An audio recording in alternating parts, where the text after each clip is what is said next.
Good morning, everybody, and welcome to the highlight of civilization. It's called Coffee with Scott Adams, and there's never been a finer situation. Yeah, and you either lucked into it, some of you. Others have been strategically planning for this moment for I don't know how long, but thank goodness you made it. And we're going to kick off the lesser swearing version of the live stream. Everybody on board with that? I might say fudge or frickin'. That's as far as I'll go. I'll go all the way to frickin', but then I'm pulling back. Well, if you'd like to take your experience up a notch, and I think you would, all you need is a cup or a mug or a glass, a tankard, chalice or stein, a canteen, jug or flask, a vessel of any kind. Fill it with your favorite liquid. I like coffee. And join me now for the unparalleled pleasure, the dopamine hit of the day, the thing that makes everything better. It's called the simultaneous sip, and it happens now. Go.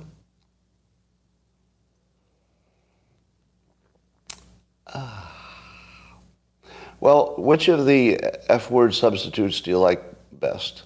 Fudge, friggin', frickin', or frackin'? We can throw a little frackin' in there. Well, you've got lots of opinions on this one. Wow. Looks like, well, it's all over the place. The Battlestar Galactica frackin' seems to be doing well. All right, well, maybe I might, try some of those. I'll take some of those for a spin today, okay?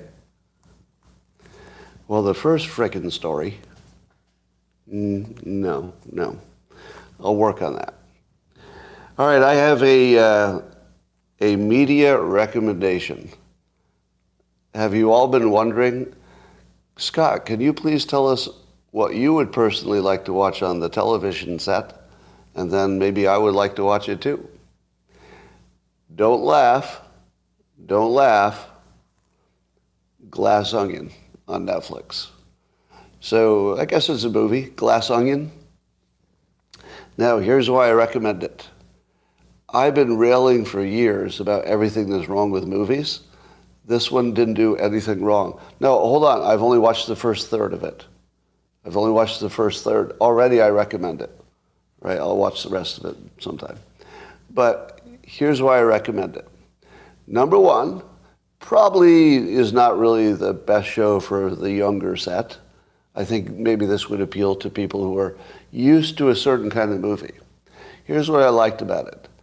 They took what was good about movies in the past, and then they just made one of those. And I thought to myself, nobody thought of that before? Just take all the things that were good about, movies when we grew up and just make one of those. So here's what they don't do.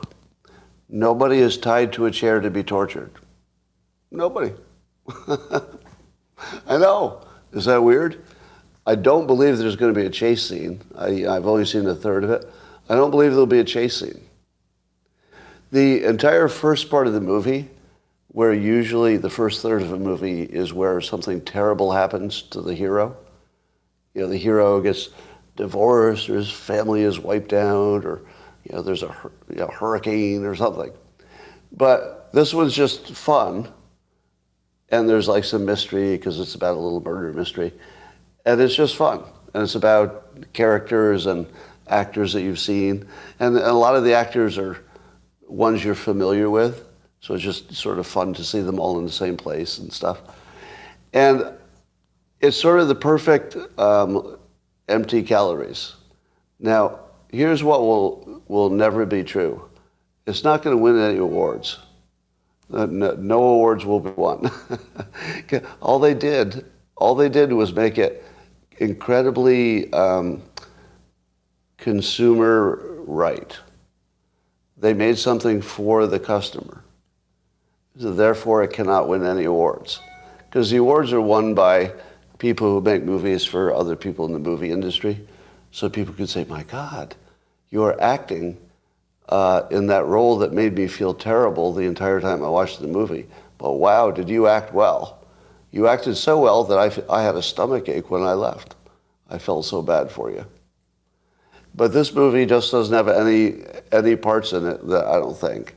I haven't seen it, but it looks like that's their theme. There won't be any unpleasant parts. Now, you're not going to remember it forever. It's not going to be your favorite movie. But it really is giving me hope that somebody paid attention and figured out how to make a movie, finally. So give it a chance. All right, here's something I learned today that apparently everybody knew but me, or at least everybody in the local subscription site. So Elon Musk tweeted today, or yesterday maybe, almost no one seems to realize that the head of bioethics at NIH, National Institute of Health, the person who is supposed to make sure that Fauci behaves ethically, is his wife.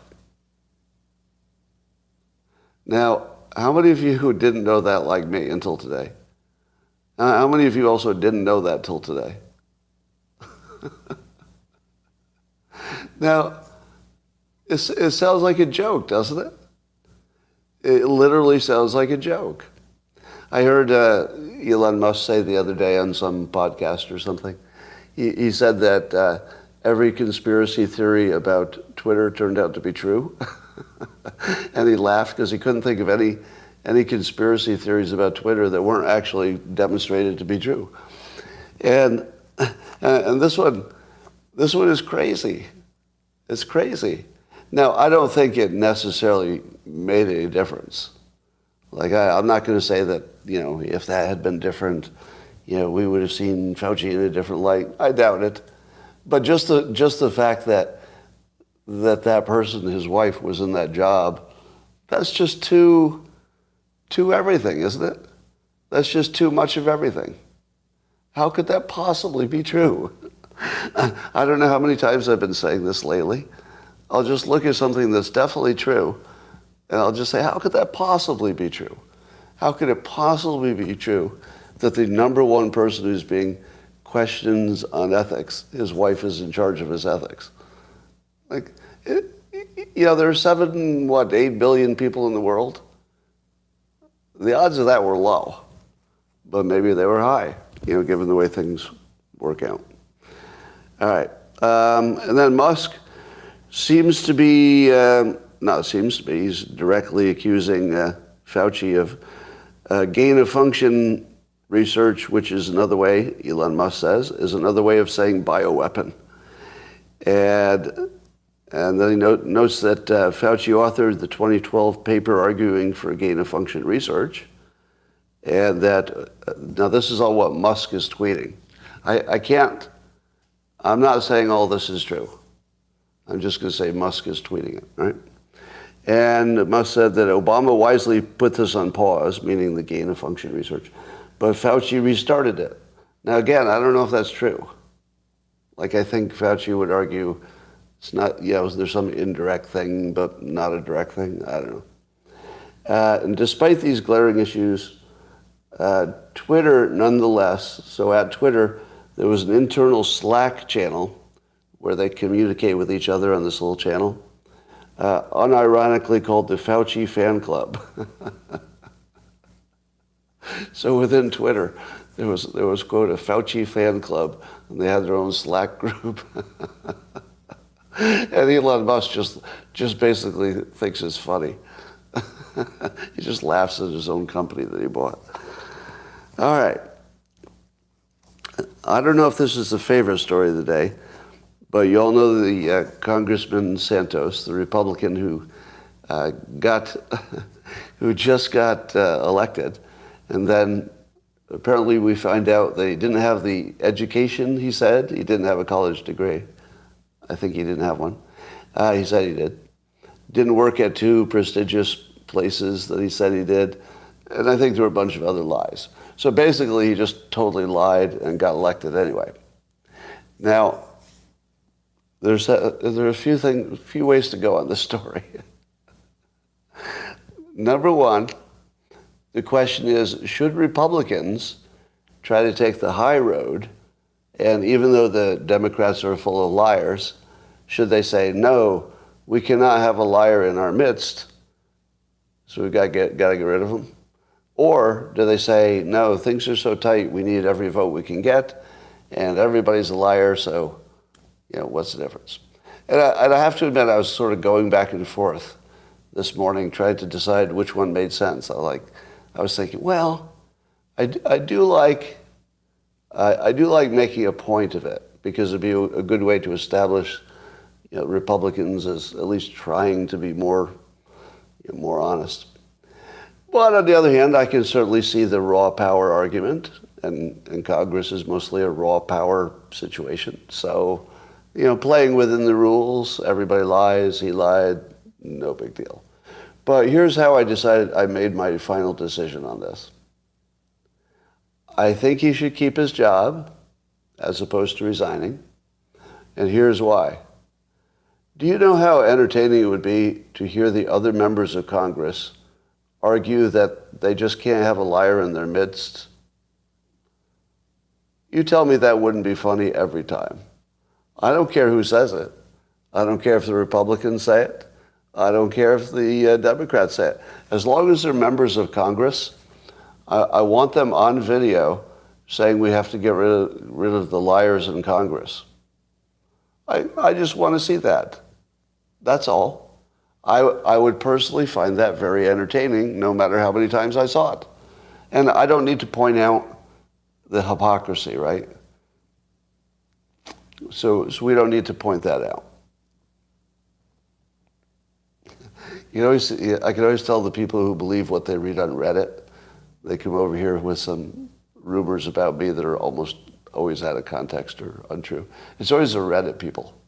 I think anybody who actually got their information anywhere else doesn't have any, So somebody's coming over here just to say vaccine passports, because they actually believe that I was in favor of them. So we'll get rid of the dumb people, the misinformed people, but they like to keep me busy. All right. So I thought it was interesting that Musk is directly accusing Fauci of these things, because doesn't he have any defense to that? He's got some defense, doesn't he? I don't know who's telling the truth here. But, I guess we were talking about Santos. And then the other thing that Santos said in his not quite truthful way was that he's a Catholic guy, but at one point he said that he wasn't Jewish, but that he was Jew-ish. So, emphasis on the ish part. So not really a Jewish person, but he claimed that because he had some family connection to Judaism that's unclear, that he was Jewish. And then I saw that a number of people are criticizing him, and I thought, I'm a little uncomfortable with that. Because while he's not Jewish, he's only Jewish. If you criticize him, you wouldn't be anti-Semitic, but wouldn't you be a little anti-Semitic-ish? Just a little bit. So I don't want to criticize him because I don't know where that line is. I don't want to be anti-Semitic-ish about a guy who's not Jewish, but he's Jew-ish. So, it's dangerous out there. There's a landmine everywhere. Would you take that chance? No, don't take a chance. So I'll just stay away from that. Well, there's a new book out called, from somebody named Thompson, Escape from Model Land. In this case, it's not Victoria's Secret models. It is mathematical models. And these models being used to predict the future. This will come as a big surprise to you. But did you know that complex models that are used to predict the future, I know, this is going to be a real surprise. Not reliable. I know. I was as shocked as you were. Yeah. So there's a book now to teach people that complex mathematical models don't actually predict the future. Amazing. Amazing. Huh. Well, this brings me to my next topic, which is I believe that doctors are learning the hard way how to analyze data. And by that I mean they're learning by doing it wrong in public and having people say, that's not how you do that. And I think that I'm seeing, at least in my Twitter feed, a lot of doctors who are clearly now way more informed about how to consume data. And here's what I would suggest for doctors who didn't have any training in this field. I think you could simplify it to simply a checklist quiz to ask a doctor which of these sources are reliable, and maybe a little bit about why. It'd be a really simple one-page test. For example, if you ask doctors to rate the credibility of the following things, I don't know what they would say, but let's say you said, a study is published. There's one study.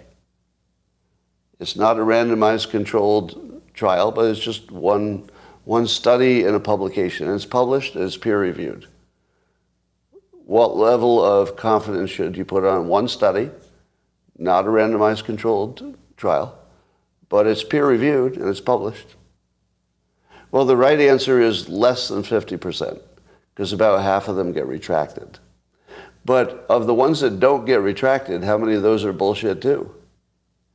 Nobody knows because they didn't get retracted. But it's not zero, right?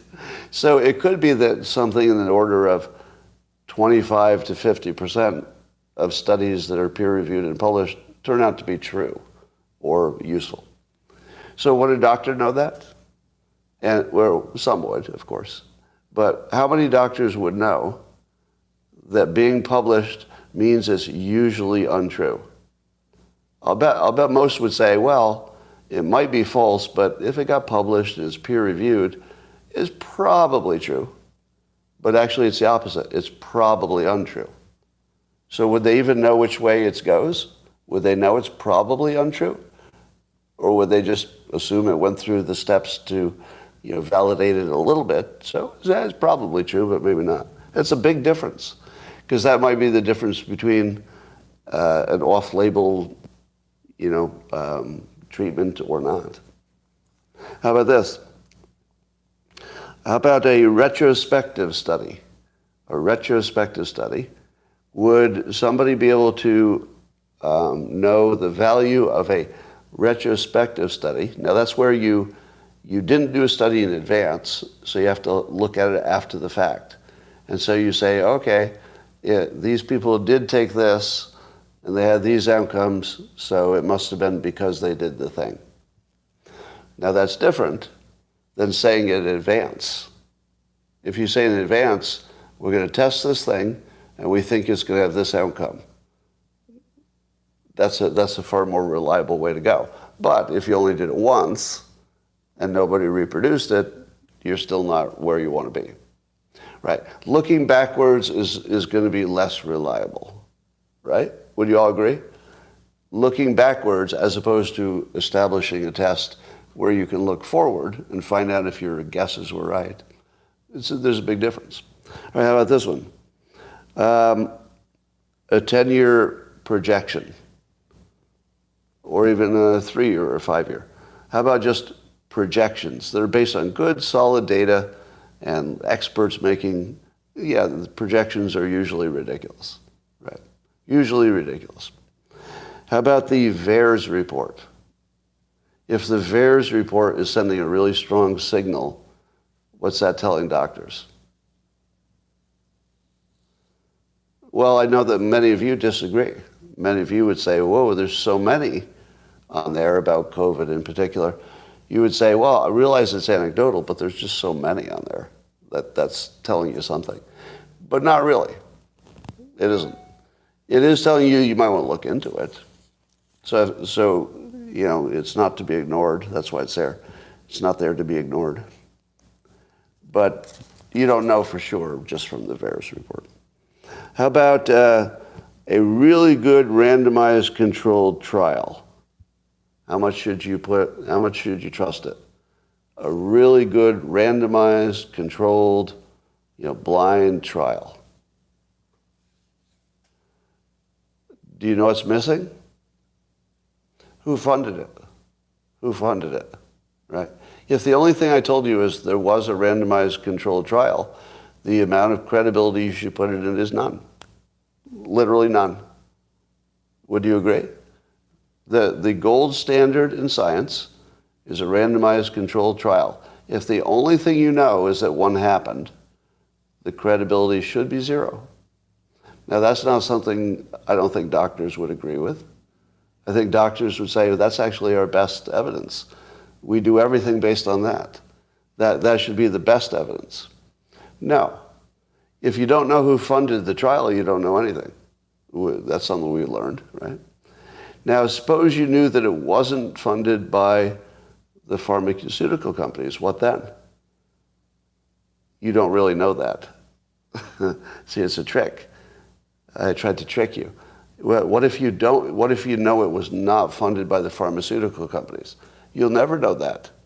It's unknowable because they may have gotten to the person who ran the trial. So they may not have funded the trial, but they might be the source of lots of speaking agreements for the project manager. You know what I mean? Would your doctor know that?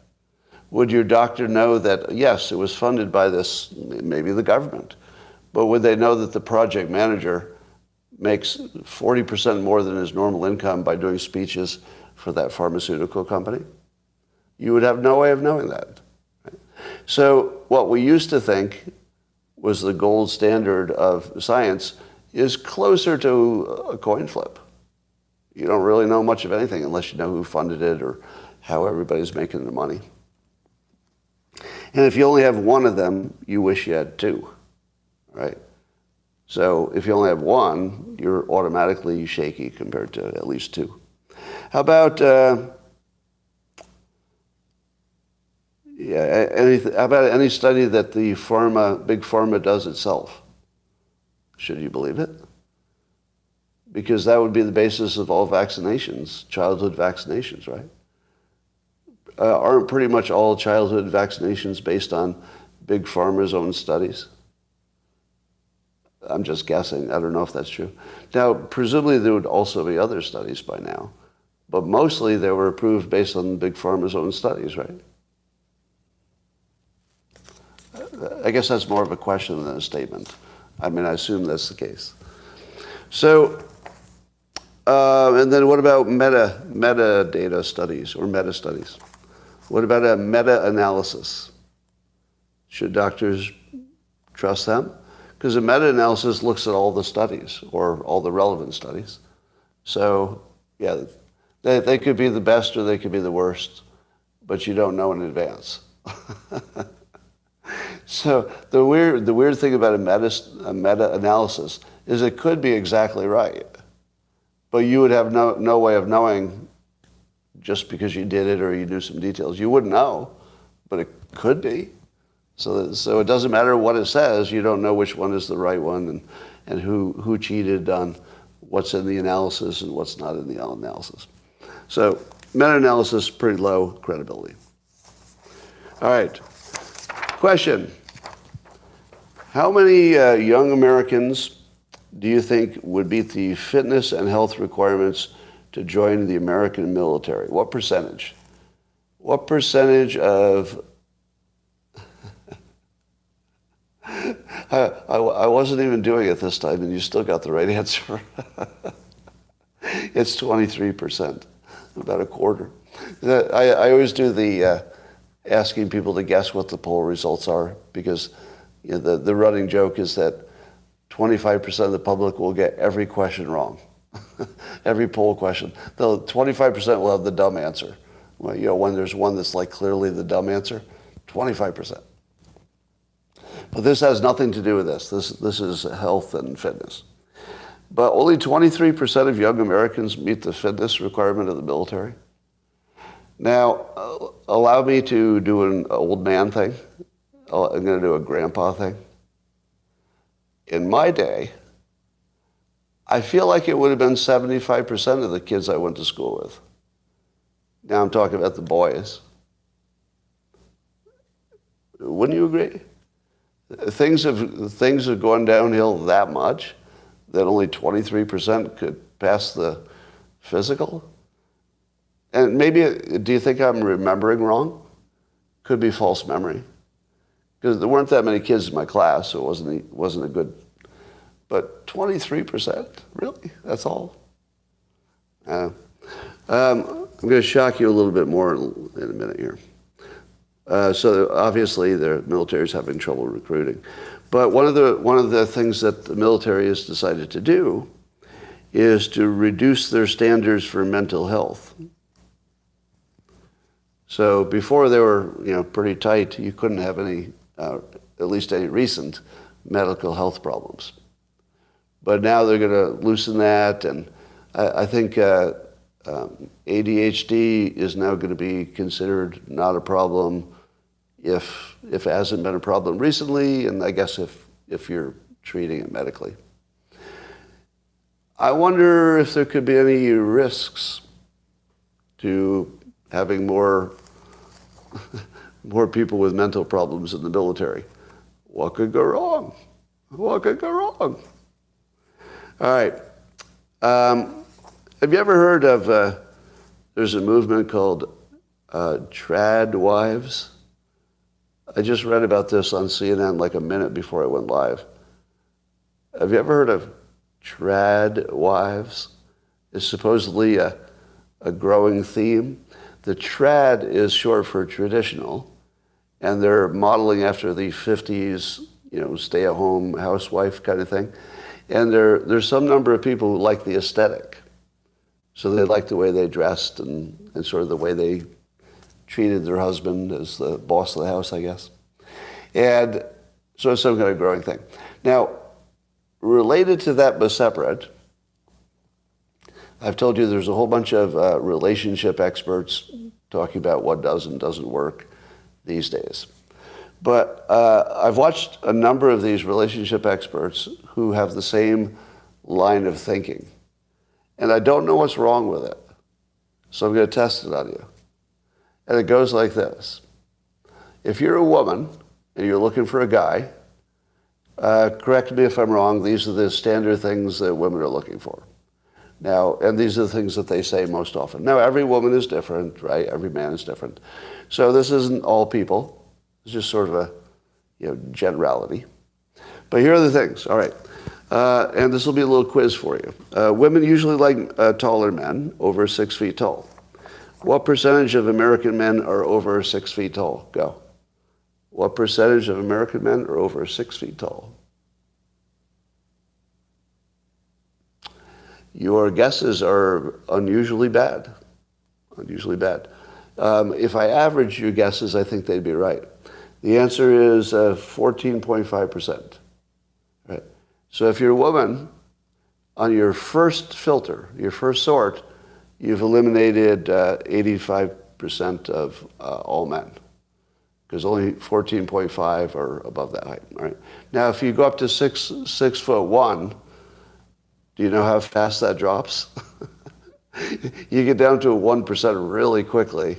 At around 6'3", 6'4", it's down to like 1%. Right. But let's start with 14.5. So that's your starting.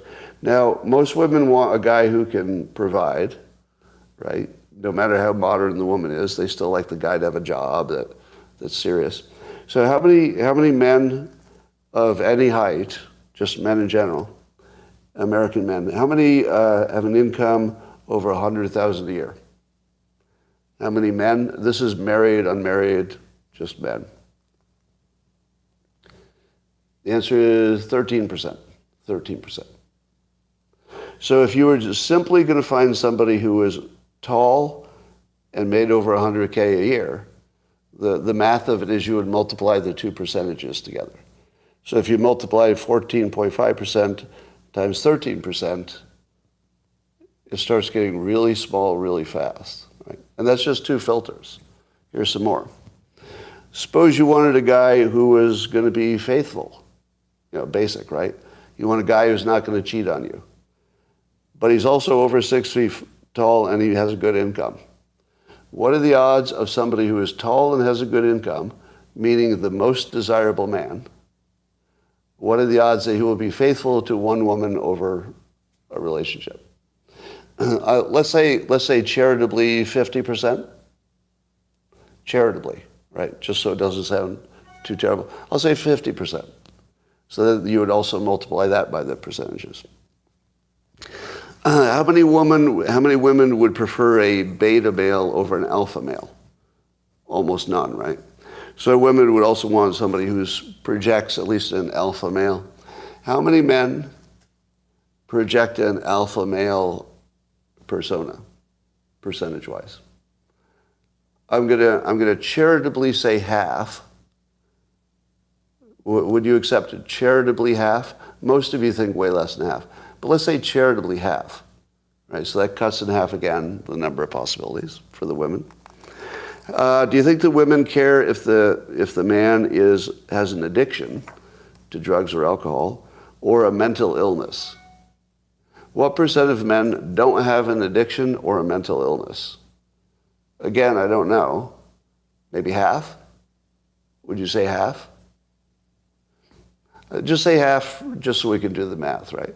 So again, you take what you've cut down to already and cut that in half again. How about, would women want a guy who's in reasonably good shape? Now, not necessarily running marathons, but just somebody who's in the better quadrant. So maybe, let's say 25% of men, would you say? 25% of men are in reasonably good shape. You know, they don't have to run marathons. Let's say 25%. So now take what you're down to and, take 25% of it. How about the right religion, the right age, a guy who will treat you right? He's also available, so he has to be available. Otherwise, it's useless. And he has to like you, and you have to like him. So if you do the math, the available number of people, that's right. If you eliminate all of the people on all of those things, do you know what's left? Andrew Tate. That's all. And I don't know how many bitches he can handle. According to him, that's his word. I'm using his word. I would never call women that. Never. But Andrew does, so let me tell you. But he can only handle, I don't know, maybe 100 or 200 per year, like maximum. Because he's busy. He's got some businesses to run. He has to exercise. Needs one hand to smoke his cigar. So he can't handle thousands of women. Now he does have a brother, and his brother can handle maybe a few hundred extra. But the Tates alone can only handle at most 1,000 women out of all the billions in the world. So you really can't depend on him to do it all, right? So, do you know why AI is going to be a problem? It seems like I changed the subject, but I didn't. Do you know why AI is going to be a problem? Because it might tell you the truth. Hey, AI, should I get married? What's AI going to say? Or if you say, what are my odds of being happily married or finding a man that I want to be married to? And AI will say, well, what is your criterion? Tell me what you're looking for. And you'd say, well, he's tall and blah, blah, blah. And then AI would say, all right, your odds of finding the minimum that you need to be happy are 0.000001. And it will be correct. That will be the actual right calculation. Who would get married? It's the end of civilization. You do understand that civilization absolutely requires us to be deluded all the time. Because the moment you actually understood the odds of things, you change your behavior and it would be the end of civilization. Speaking of Tate, he tweeted at Greta Thunberg today. He's very good at being provocative. And he tweeted, hello, Greta Thunberg. I have 33 cars. My Bugatti has a big quad turbo engine. My 2 Ferraris have giant engines. And he goes, this is just the start. Please provide your email address so I can send a complete list of my car collection and their respective enormous emissions. So he tweeted that at Greta. Greta answered him back, and she said, yes, please do enlighten me. You can email me at smalldickenergy@getalife.com. So I'm glad the two of them are getting along. So I don't know. I don't want to like Greta because I don't agree with her climate hysteria. But I realized today that I have to delete my Instagram app. Did anybody else have this problem? I made the mistake of looking at some Andrew Tate videos, and now that's all it feeds me. It's nothing but Andrew Tate videos. It's like 80% Andrew Tate videos. So that the entire thing is useless now. Like I have to delete Instagram because he actually polluted it. And by the way, I'm not complaining about his content. I'm not saying it shouldn't be there. I'm not saying it has no value. I'm just saying there's so much of it that you can't even use the app. He actually overwhelmed Instagram. Has anybody else had that experience? Because you only have to look at a few of them, and the algorithm does the rest. So I have to search for other things until it overwhelms them, right? Yeah. All right. Look at more pet videos. Yeah, I think he overwhelmed the pet videos too. All right. Why is it that we never blame the brainwashers? Have you noticed that? So the January 6th thing, I guess Trump was blamed for, quote, inciting violence. Arguably, that's a debatable point. But is inciting the same as brainwashing? Not really. We use them differently, right? Somebody incited to do something you think has not necessarily been brainwashed. Maybe they're not thinking clearly, but not brainwashed, per se. Was there anybody who did brainwash the January 6th people? Was there any actual source of brainwashing? Of course there was. Yeah, all of the media that they were consuming. Maybe the FBI. But certainly the news they were watching brainwashed them to think that the election had been stolen, and then brainwashed them into thinking that their actions would be productive. Now, you might say to me, but Scott, they had free will. To which I say, well, they had free will as long as physics stopped working inside their skull. But if physics actually works everywhere, like inside your skull, outside your skull, then it's just cause and effect, and they were going to do what they were going to do. But the brainwashers caused January 6th, right? Even if you imagine that Trump did something extra to get them whipped up, and that's very debatable, they were there for a particular reason. They had already been brainwashed. Now, does that mean that they're wrong? No. I'm not saying they're wrong. I'm saying that they were not there based on reason and facts and logic. They were there because they were brainwashed.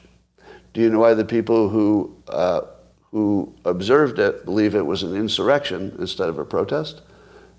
Why did the Democrats think they saw an insurrection, an unarmed insurrection? Why would they think such a ridiculous thing? Because they're brainwashed. They're brainwashed, right? That's obviously no critical thinking going on there. It would take like this much critical thinking, like a dollop, to know that unarmed Republicans are not trying to take over a country. Like you don't have to do deep thinking to figure that out. But still half of the country believes it's true. And it would be the most obviously untrue thing of all time. So, but you know why we can't blame the brainwashers, right? There's a reason, besides just political. It's because the entire justice system depends on the illusion of free will. If you take away the illusion of free will, you can't punish anybody. If you can't punish anybody, then there's no legal system. And if there's no legal system, civilization falls apart. So the illusion that people have this thing called free will, as opposed to being hypnotized by obvious brainwashers, you have to put the responsibility on the person who does the act, because it's the only way civilization works. But it's not rational. It's completely irrational. Well, except that it works, right? But the logic of it doesn't hold up. I know it makes people squirmy when I say free will is an illusion. But usually it's just people are defining it differently. If they just say, I can observe that somebody could choose this way or choose this way, so therefore they had free will. To which I say, you can't observe that. You can't see the physics happening inside of their brain. I say whatever they did was the only thing they could have done, because physics only worked one way in that case. All right. What percentage, this is a Rasmussen poll, what percentage of the country in June of this year believed that Russia was winning the war in June? 25%. That's right. Pretty close. Yep. 25%. Actually, 24. So in June, 24% of the country thought Russia was winning. Now it's 14%. 14% of likely voters in America think Russia is winning. Now, I think about half of the people think that it looks like a stalemate, and the rest think that Ukraine is winning. Now, how many of you think Russia is winning? Are you in the 14%? How many of you think Russia is winning? Yeah, it's hard to separate Russia will win in the long run from Russia is winning. So the question is a little unclear. I'll give you that. Already won, somebody says. Yeah. Well, have I ever mentioned to you that things tend to go my way? And you remember I keep reminding you that although I was 100% wrong when I said that Putin wouldn't actually invade Ukraine, the reason I said it was wrong is because he couldn't win, and that it was almost immediately obvious he was going to get waxed. His army was. Now, when I said that at the time that he invaded, would you say that close to 90% of the public would have said Russia's totally winning and going to win? Would you agree? That at the point that I was saying that Russia couldn't win, 90% of the people were on the other side. Now, it's completely reversed. That the vast majority of America believes what I believed would happen from the start, that Ukraine would surprise everybody with better performance than anybody thought. So I'm only going to point out that things tend to go the way I want them to. And I don't know why. I honestly don't know why. To me, it feels like I'm in a simulation, and I'm either imagining that things are going my way, or I'm influencing it somehow, or I'm the world's best predictor. Even getting notable ones wrong, I'd still be the world's best predictor. I don't understand it. I honestly don't. But it's so consistent. It's hard to find any major topic that isn't going the direction that I thought it would, publicly. I don't know why. All right. Let's see. There's a new study out that we don't believe because we don't believe studies, but it says that metformin, I think it's an over-the-counter diabetes drug that lowers your blood sugar levels. And it allegedly helps with long COVID. Like fairly substantially. First question, how many of you believe long COVID exists?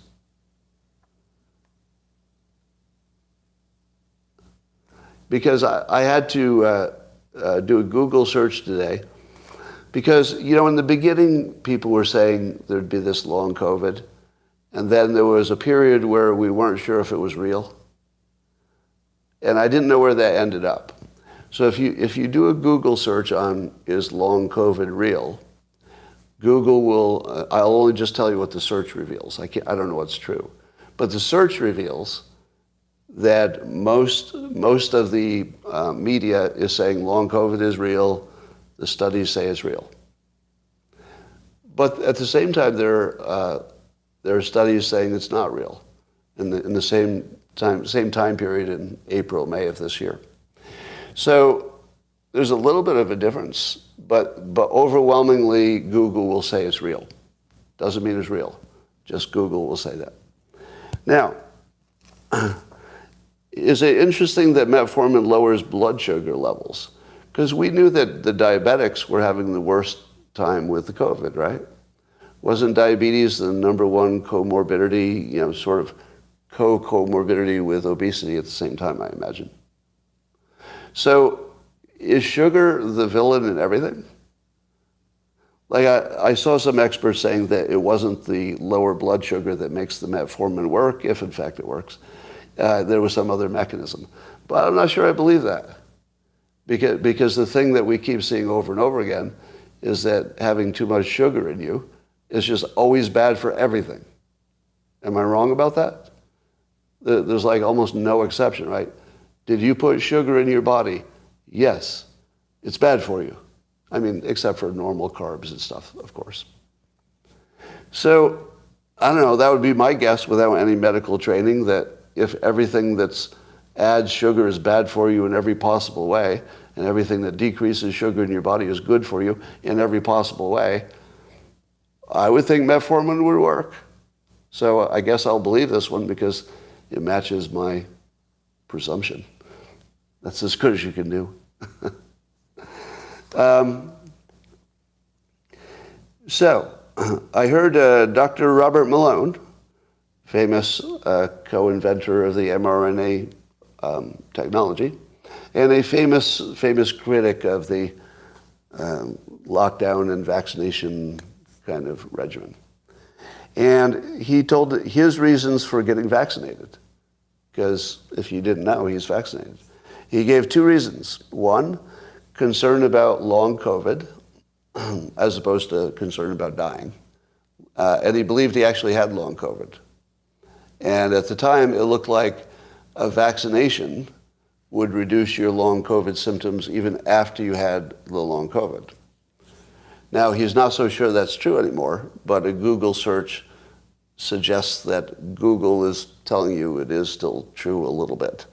It's a little unclear. So Dr. Malone said he got the vaccination because he wanted to do international travel. It was the only way he could do it, practically.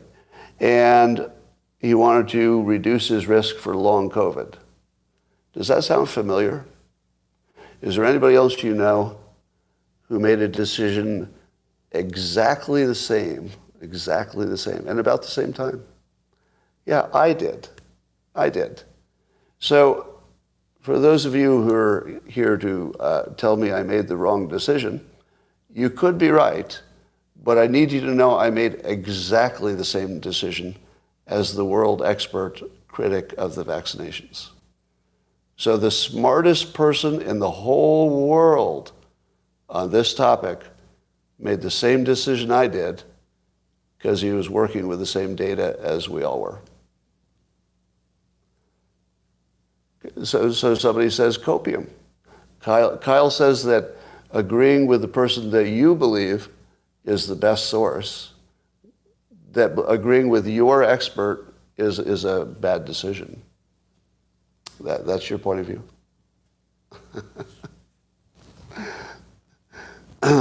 Is it a cope? Is it a cope, or is it just a fact that the person you believe is the most qualified agrees with me? Is that a problem? That your expert agrees with me? I'm just rubbing it in. I just like feeling right. So that's just for me. Cope-a-dope. Now, I'll tell you my current opinion. My current opinion is I doubt the vaccinations help with long COVID. I doubt it. Oh, did Dr. McCullough get vaccinated? Does anybody know? Because I was wondering if Malone was the only sort of, I don't know if I call him anti-vaccination, but a vaccination program critic anyway, I would call him.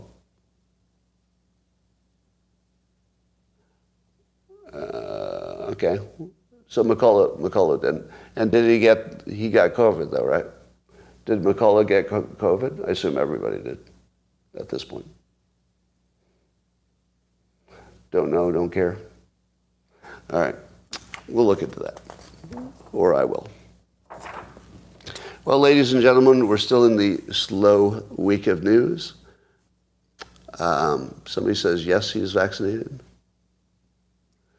but I don't know. Steve Kirsch is crushing the pro-vax peeps. Let me ask you this. Are the anti-vax doctors, the Malones and the McCulloughs, I don't want to call them anti-vax because that's my labeling. I shouldn't do that. But are those doctors that are prominent critics of at least some parts of the vaccination issue, do they think that the vaccinations are still a good idea for older Americans? Does anybody know that? Is there anybody who says the vaccinations are a mistake for old people? Well, I asked the question wrong, so now I don't know what your answers mean. Is there general agreement that over 65 still saves lives? Or is even that's up in the air as well?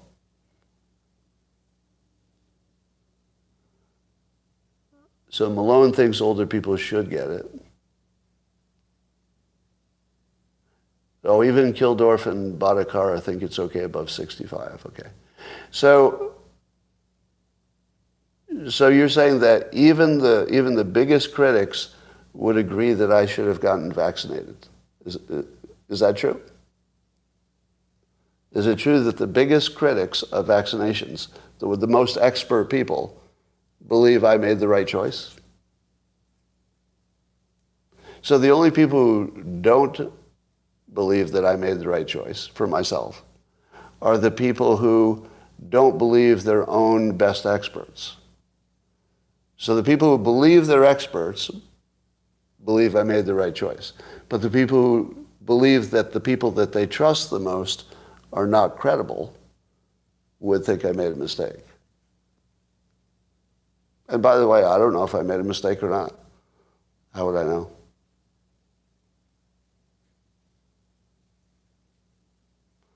This guy has other comorbidities? Not really. I thought I had asthma, but it turns out I don't.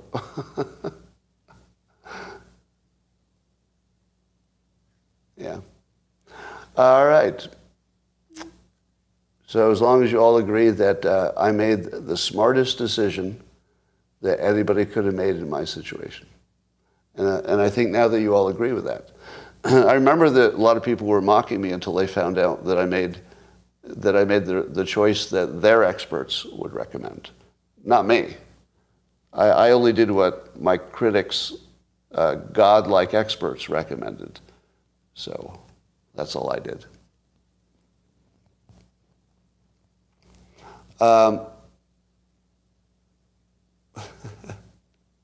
Yeah, I thought I had asthma at the time, and I was concerned about it. And that, so under my bad information from my own medical people, I was misinformed. I didn't do it just for a vacation, but that was the vacation was the reason I did it when I did it. But the decision to do it was also largely because of I didn't want a long COVID problem. But it probably, I'm not sure it makes any difference. Yeah. All right. You were misinformed on everything COVID. Was I? Did you just miss the entire last 5 minutes? Was I misinformed on everything COVID when we all just agreed that all of the experts, including the critics, say people in my category should have been vaccinated? So, like some of you, I have no idea what planet you're coming from. It's like I don't even know, I don't even understand your comments at some point. It doesn't make sense at all.